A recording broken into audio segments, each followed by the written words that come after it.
Bonjour à tous et bienvenue en direct de Rome et même plus précisément en direct de ce lieu inouï qu'est la chapelle Sixtine en cette fête du baptême du Seigneur. Le pape Benoît XVI va célébrer la messe et baptiser des enfants. Nel nome del Padre, del Figlio e dello Spirito Santo. La pace sia con voi.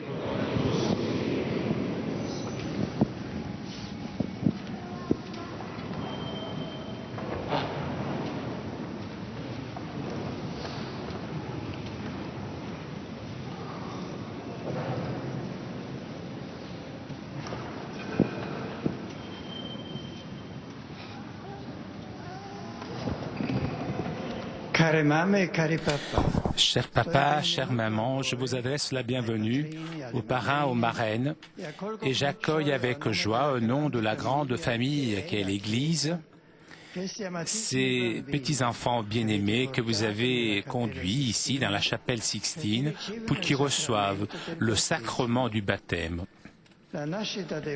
La naissance de vos enfants a donné une signification particulière à la célébration de Noël dans vos familles. Ces enfants sont un signe de l'amour de Dieu et un rappel à la valeur et à la dignité de toute personne humaine. Maintenant, je m'adresse à vous, parents, à vous, parrains et marraines, avec la question qui sont propres au rite du baptême. Quel est le prénom que vous donnez à votre enfant? Pia Maria Benedetta. Daniele. Michele. Raffaele Maria. Nathan. Luca Edoardo. Luca Leone.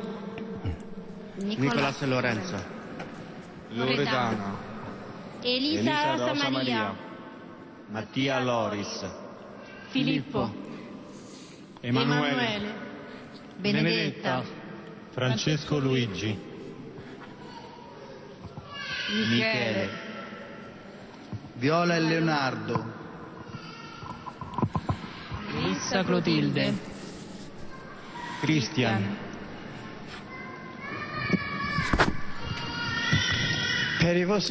Vous demandez le baptême pour vos enfants.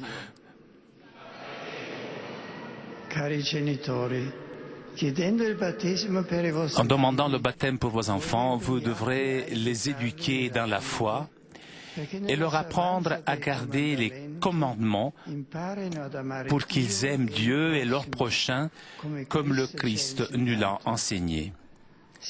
Êtes-vous bien conscient de cela? Et vous, qui avez accepté d'être les parrains et les marraines de ces enfants, vous devrez aider les parents à exercer leurs responsabilités. Êtes-vous disposés à le faire?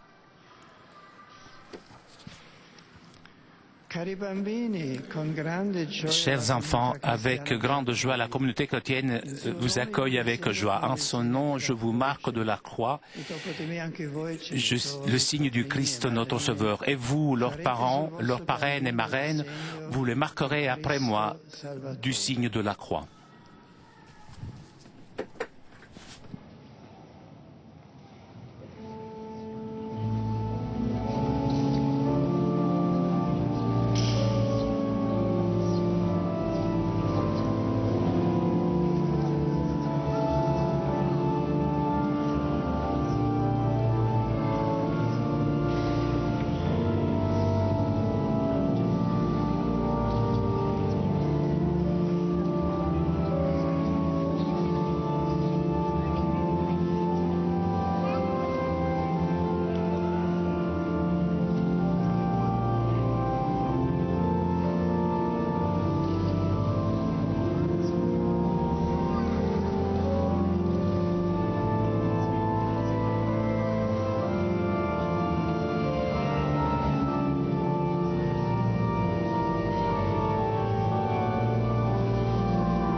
chacun à leur tour, les parents viennent présenter leur enfant et le Saint-Père les marque au front du signe de la croix. Juste après, vous l'avez entendu, qu'à l'ouverture de la célébration, ils ont répondu aux questions du pape. Que demandez-vous pour votre enfant? Le baptême, c'est l'accueil des nouveaux baptisés. Le baptême lui-même aura lieu tout à l'heure, après la liturgie de la parole et l'homélie du Saint-Père.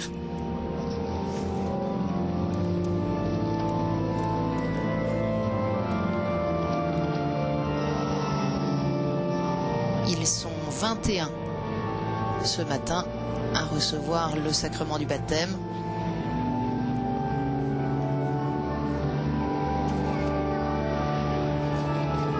C'est une tradition qu'en cette fête du baptême du Seigneur, le pape confère ce sacrement à de petits enfants,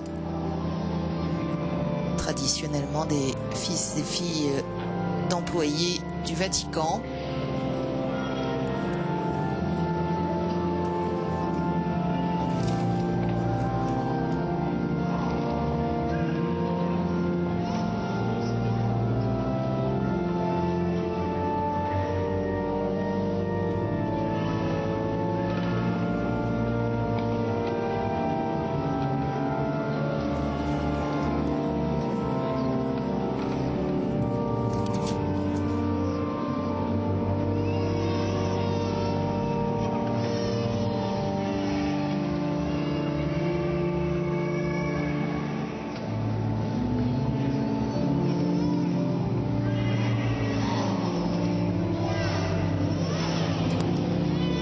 Tradition aussi que dans cette chapelle Sixtine, le pape célèbre sur le maître-autel, tradition réinstaurée par Benoît XVI. Il célèbre la messe selon la forme ordinaire du rite romain. Mais sur l'ancien autel, face à Dieu donc,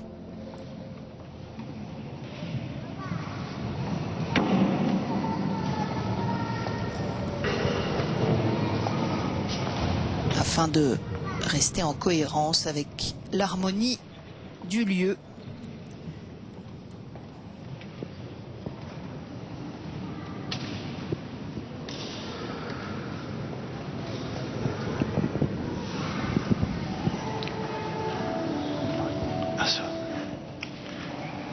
Gloria in excelsis Deo.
Preghiamo.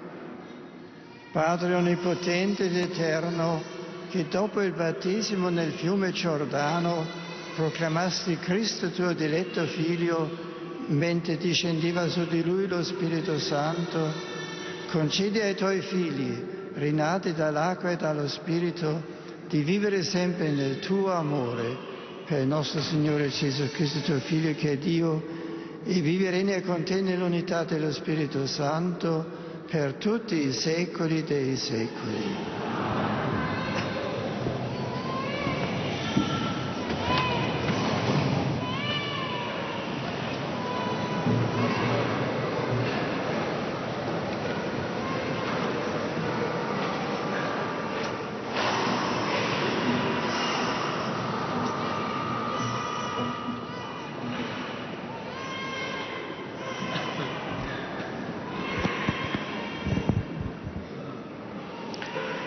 Dal libro del profeta Isaia. Così dice il Lecture du Signore. livre d'Isaïe. Ainsi parle le Seigneur.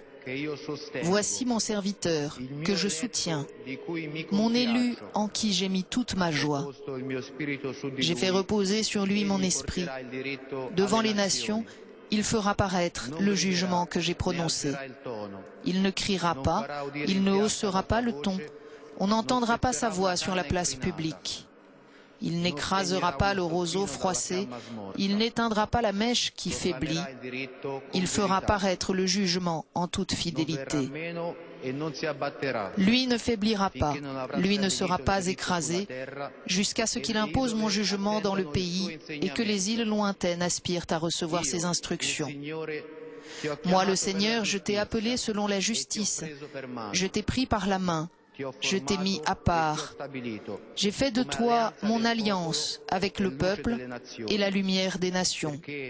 Tu ouvriras les yeux des aveugles, tu feras sortir les captifs de leur prison et de leurs cachots, ceux qui habitent les ténèbres.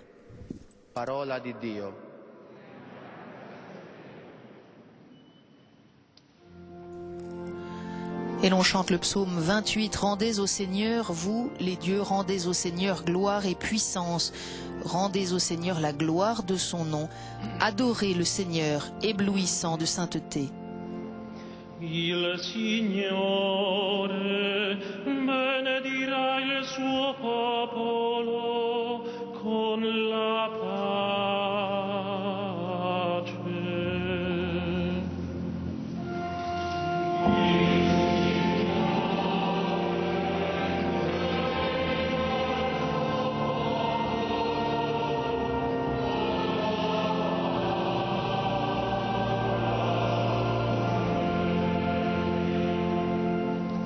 Date al Signore, figli di Dio, date al Signore gloria e potenza, date al Signore la gloria del suo nome, prostratevi al Signore nel suo atrio santo.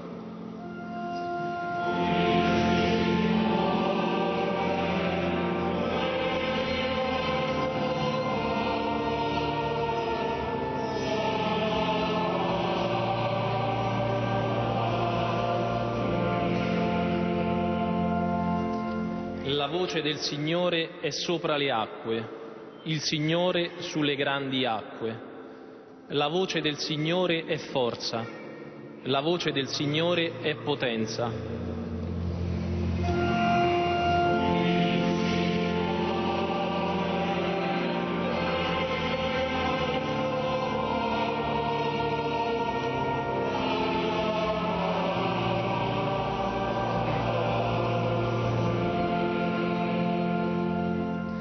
Tuona il Dio della gloria, nel suo tempio tutti dicono gloria.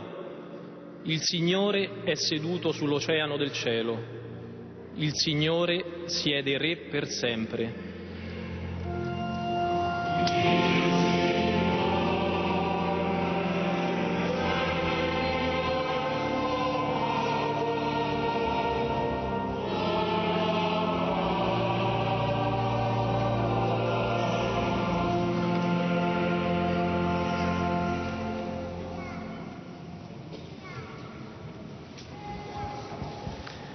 Dagli Atti degli Apostoli. Lecture du livre des Actes des Apôtres. Quand Pierre arriva à Césarée, chez un centurion de l'armée romaine, il s'adressa à ceux qui étaient là. En vérité, je le comprends. Dieu ne fait pas de différence entre les hommes, mais quelle que soit leur race, il accueille les hommes qui l'adorent et font ce qui est juste. Il a envoyé la parole aux fils d'Israël pour leur annoncer la paix par Jésus-Christ. C'est lui, Jésus, qui est le Seigneur de tous. Vous savez ce qui s'est passé à travers tout le pays des Juifs, depuis les débuts en Galilée, après le baptême proclamé par Jean. Jésus de Nazareth, Dieu l'a consacré par l'Esprit Saint et rempli de sa force. Là où il passait, il faisait le bien et il guérissait tous ceux qui étaient sous le pouvoir du démon, car Dieu était avec lui. Parola di Dio.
Il Signore sia con voi.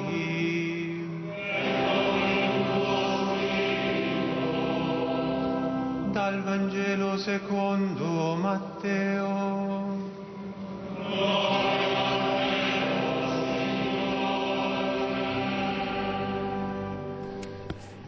In quel tempo, Évangile selon saint Matthieu.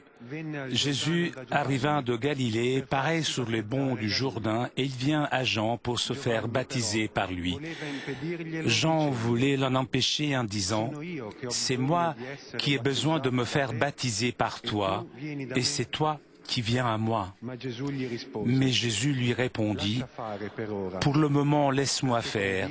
C'est de cette façon que nous devons accomplir parfaitement ce qui est juste. » Alors Jean le laisse faire.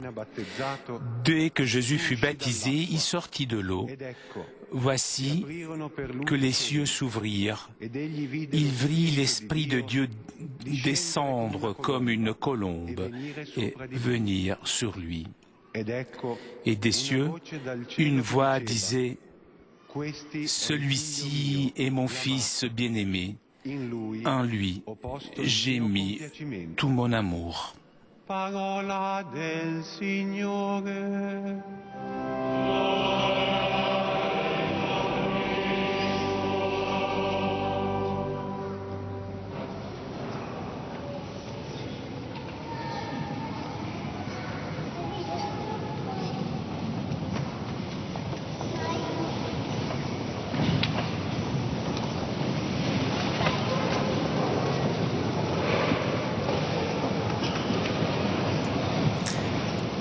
Et nous écoutons maintenant l'homélie du pape Benoît XVI.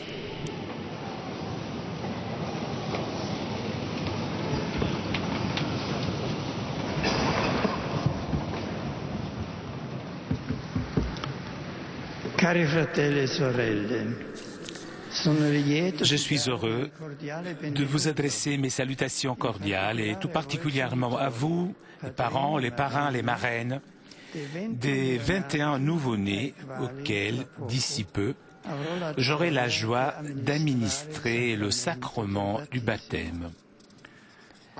Comme il est tradition maintenant, ce rite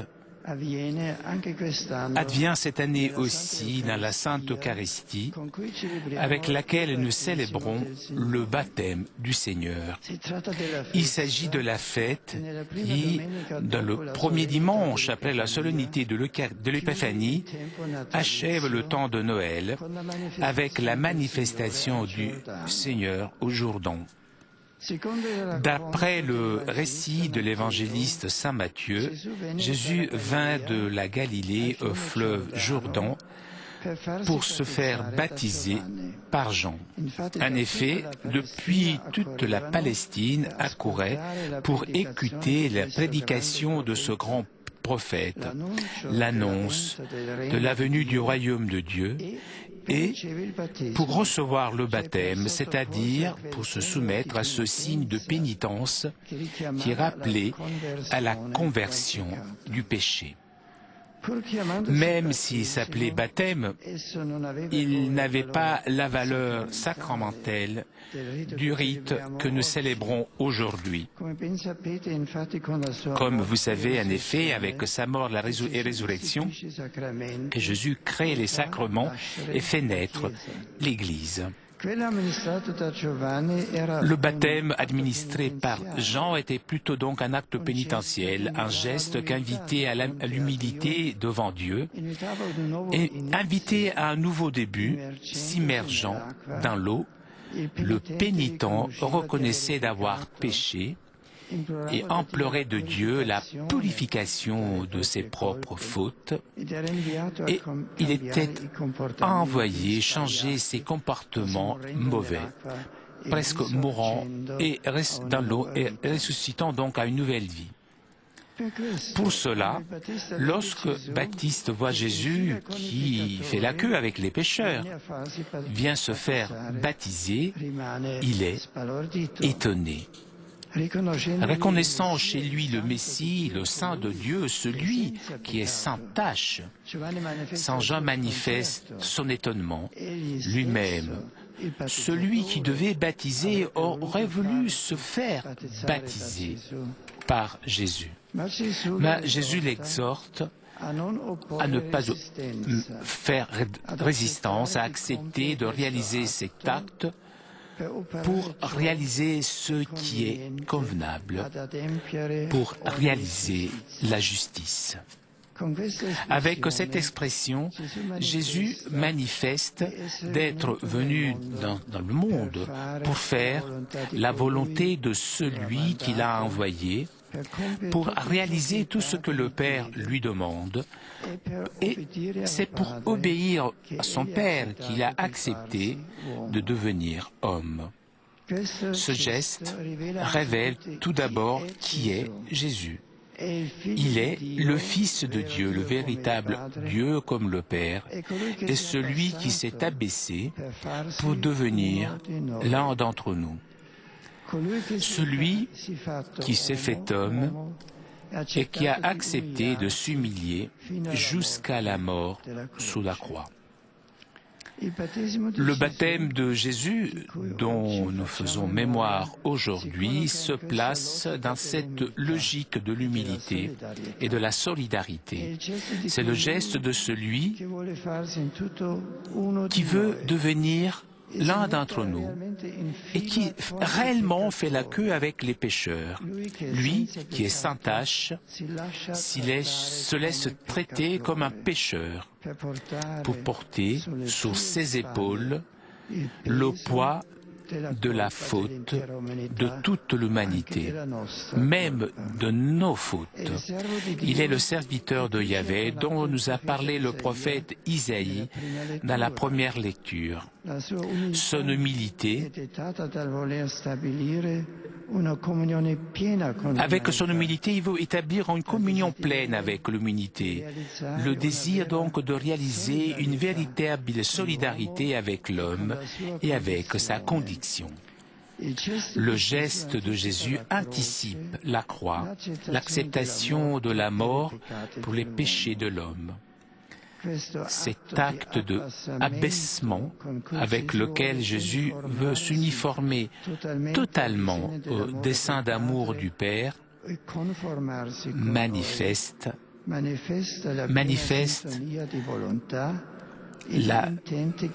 les intentions communes qu'il y a entre les personnes de la Très Sainte Trinité. Pour cet acte d'amour, l'Esprit de Dieu se manifeste.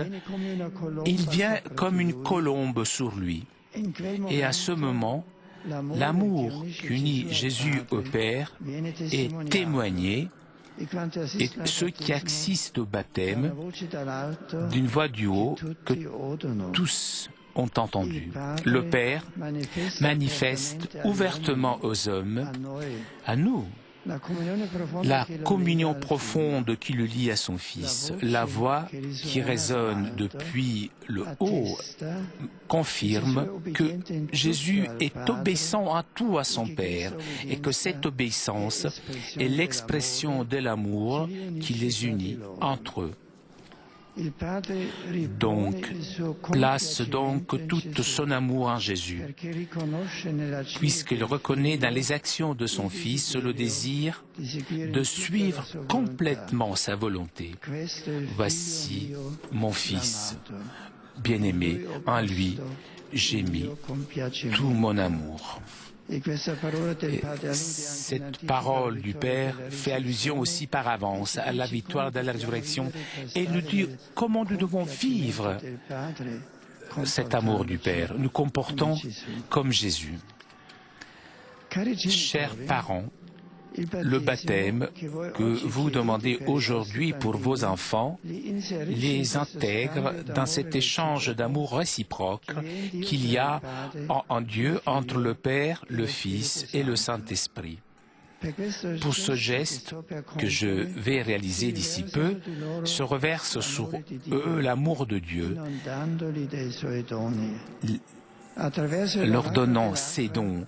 Par le lavement de l'eau, vos enfants sont intégrés dans la vie même de Jésus qui est mort sur la croix pour nous libérer du péché et en ressuscitant, il a vaincu la mort. Donc, immergés spirituellement dans sa mort et résurrection, ces enfants sont libérés du péché originel. Et chez eux commence la vie de la grâce, qui est la vie même de Jésus ressuscité. Lui, Jésus, dit saint Paul, s'est donné soi-même pour nous racheter de toute injustice et pour former pour soi un peuple pur qui lui appartienne, plein de zèle et pour les bonnes œuvres. Chers amis, nous donnons la foi.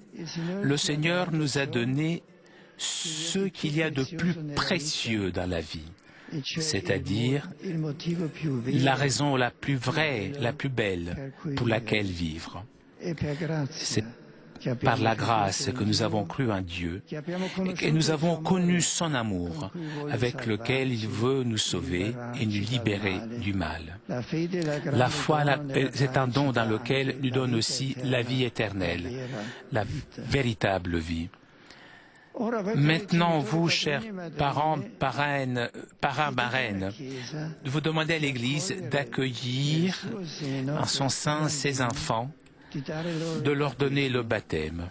Et cette requête, vous la faites à raison du don de la foi que vous-même, vous avez à votre tour reçu. Avec le prophète Isaïe, chaque chrétien peut répéter « Le Seigneur m'a fait son serviteur dès ma conception ». Chers parents, donc vos enfants sont un don précieux du Seigneur qui a réservé pour eux leur cœur pour pouvoir le combler de son amour. Par le sacrement du baptême, aujourd'hui, il les consacre, il les appelle à suivre Jésus par la réalisation de leur vocation personnelle selon ce dessein particulier d'amour que le Père a dans son esprit pour chacun d'entre nous. but de ce pèlerinage terrestre sera la communion pleine avec lui dans le bonheur éternel. Recevant le baptême, ces enfants obtiennent un cadeau, un sceau spirituel indélébile, le caractère qui marque à jamais leur appartenance au Seigneur. Et il les rend membres vivants de son corps mystique qui est l'Église. Alors qu'ils rentrent à faire partie du peuple de Dieu, pour ces enfants commence aujourd'hui un chemin qui devrait être un chemin de sainteté et de conformation à Dieu. Une réalité qui est placée chez eux comme la sémence d'un arbre merveilleux qui doit grandir. Donc, comprenons la grandeur de ce don. Dès les premiers siècles, on a eu l'intention de donner le baptême aux enfants qui venaient de naître. Certainement, après, il faudra une adhésion libre, consciente à cette vie de foi et d'amour. Et c'est pour cela qu'il est nécessaire qu'après le baptême, ces enfants soient éduqués dans la foi, éduqués selon la sagesse des Écritures et les enseignements de l'Église, de façon à que grandisse chez eux la sémence de la foi qu'aujourd'hui ils reçoivent et pourront donc atteindre la pleine maturité chrétienne. L'Église, qui les accueille parmi ses enfants, doit prendre en charge avec les parents et les accompagner pour ce chemin de maturité. La collaboration entre la communauté chrétienne et la famille est indispensable dans le contexte social actuel où la famille est menacée et se trouve à faire face à beaucoup de difficultés dans sa mission d'éduquer à la foi. Le manque de références culturelles stables et la transformation rapide à laquelle est soumise la société rendent vraiment compliqué l'engagement éducatif. Donc, il est nécessaire que les paroisses travaillent toujours plus pour soutenir les familles, petites églises domestiques, dans leur tâche de transmission de la foi. Chers parents, je vous remercie, avec vous le Seigneur, pour le don du baptême de vos enfants. En élevant notre prière pour eux, invoquons le don abondant du Saint-Esprit qui aujourd'hui les consacre à l'image du Christ prêtre, roi et prophète. Les confiant à l'intercession maternelle de Marie, toujours sainte, demandons pour eux la vie, la santé, afin qu'ils puissent grandir et mûrir dans la foi et porter avec leur vie des fruits de sainteté et d'amour. Amen.